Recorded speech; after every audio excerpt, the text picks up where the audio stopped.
안녕하세요. 내 아이 내가 가르치자 정음아빠TV 정음이아빠 인사드리겠습니다.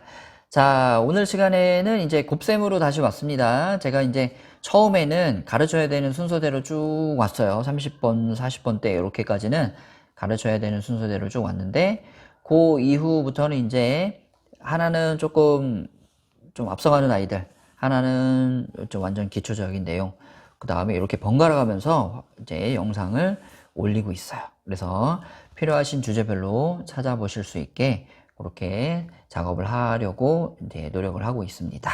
자, 오늘은 이제 지난 영상 중에 65번, 67번 그 두 개의 영상이요. 두 자릿수 곱하기 한 자릿수의 곱셈에 대한 내용을 제가 설명을 해드렸어요. 65, 67번에서 했던 내용과 거의 흡사한 형태로 이제 한 자리를 더 올려서 세 자리 곱하기 한 자리도 같이 한번 해보겠습니다. 세 자리 곱하기 한 자리가 어려울까요? 두 자리 곱하기 두 자리가 어려울까요? 아이 입장에서 생각해 보신 적 있으신가요, 혹시? 자, 제가 이제 아이들 가르치면서 깨달은 건데 두 자리 곱하기 두 자리를 가르치는 것보다 세 자리 곱하기 한 자리를 가르치는 게 훨씬 쉽습니다. 네, 제가 해보니까 그렇더라고요. 처음에는 두 자리 곱하기 두 자리는 둘 다 두 자리니까 세 자리 올라가는 것보다 두 자리가 훨씬 쉽지 않냐 이렇게 생각을 하기가 쉬운데요. 막상 해보면요. 두 자리 곱하기 한 자리든 세 자리 곱하기 한 자리든 네 자리 곱하기 한 자리든 어쨌든지 간에요. 곱하는 수가 한 자리이기 때문에 그다지 큰 차이가 없습니다. 그러면 어떤 점에서 그러면 차이를 만드냐면 아이가 몇백 더하기 몇십 더하기 몇 요것만 할 줄 아느냐 아니면 몇천 몇백 더하기 몇백 더하기 몇십 더하기 몇 이런 덧셈도 할 줄 아느냐 여기에서 큰 차이가 갈리고요.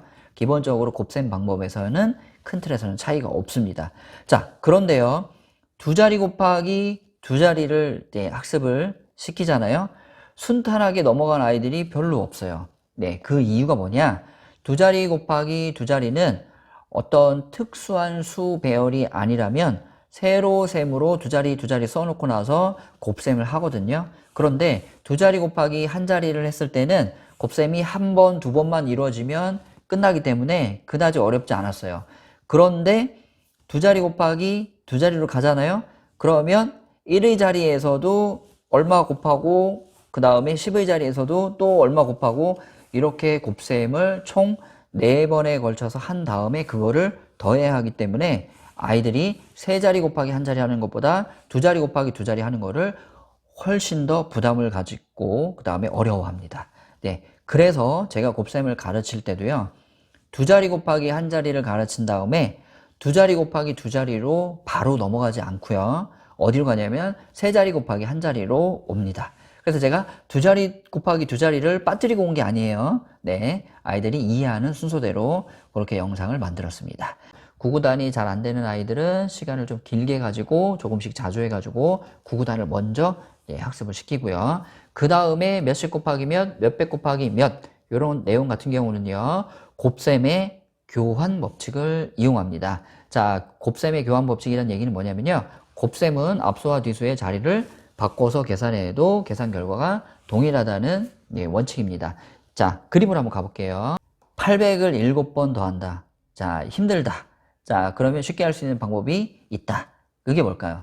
곱셈이죠. 자, 그러면 7번 더하는 것은 곱하기로 고쳐서 7을 곱하면 되죠. 네, 그래서 8 곱하기 100 곱하기 7이라는 계산식이 있는 거죠. 예, 그때 8 곱하기 100 곱하기 7의 순서를 조금 바꿀 거예요. 어떻게 바꾸냐? 중간에 있는 100을 맨 끝으로 보내고요. 이제 맨 끝에 있는 7을 앞으로 당깁니다. 자, 그러면 곱셈의 교환 법칙에 의해서 뒤에 있는 두 수의 자리를 바꿔도 계산 결과에는 영향을 주지 않는다. 답이 똑같다. 이렇게 얘기를 많이 했습니다. 자, 그러면 8 곱하기 7을 한 다음에 곱하기 100이잖아요. 네, 곱하기 100은 10배 한 거에 다시 10배죠. 10배는 0을 하나 붙이는 거고요. 100배는 10배에 다시 10배니까 0 하나 붙인 거에다가 또 다시 0을 하나 붙이면 돼요. 자, 그럼 앞에서부터 쭉 계산을 합니다. 8 곱하기 7은 56이죠.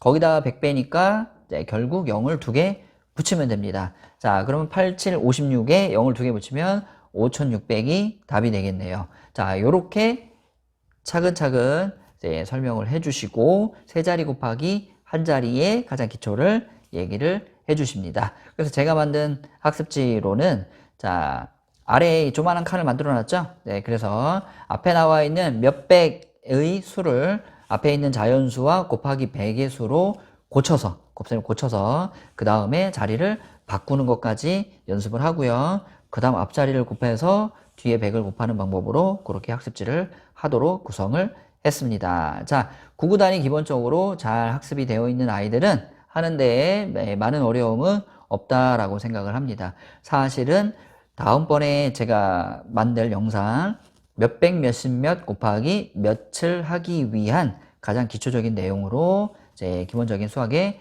곱셈 원리에 대해서 설명을 드리고 있는 중입니다. 자, 다음 아래로 오니까요. 800 곱하기 6이 있네요. 자, 800이니까 아까랑 똑같네요. 그죠? 자, 여기는 자, 800은 8 곱하기 100으로 식을 바꿔 쓸 수 있죠. 자, 그러면 자리를 바꿉니다. 8 곱하기 6을 먼저 하고요. 자, 그럼 100을 나중에 곱하죠. 앞에 것만 계산해서 48을 쓰고요.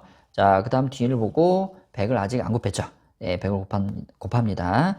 자, 그러면 48에다 100배니까 48 쓰고 0을 2개 붙여주면 되겠습니다. 자, 이번 시간에 세 자리 곱하기 한 자리, 그 중에 가장 기초적인 내용, 몇백 곱하기 몇, 아주 기초적인 내용을 7살, 8살, 9살 아이들, 처음 이제 수학을 배우는, 기초를 배우는 아이들에게 어떻게 설명을 하면 잘 이해할지에 대해서 한번 예를 들어서 설명을 해드렸습니다. 자, 요거 다음 시간에는 실전 문제로 몇백 몇십 몇 곱하기 한 자리, 요 곱셈에 대해서 또 자세히 한번 설명을 드리겠습니다. 지금까지 시청해 주셔서 감사드리고요. 다음 영상에서 뵙겠습니다. 감사합니다.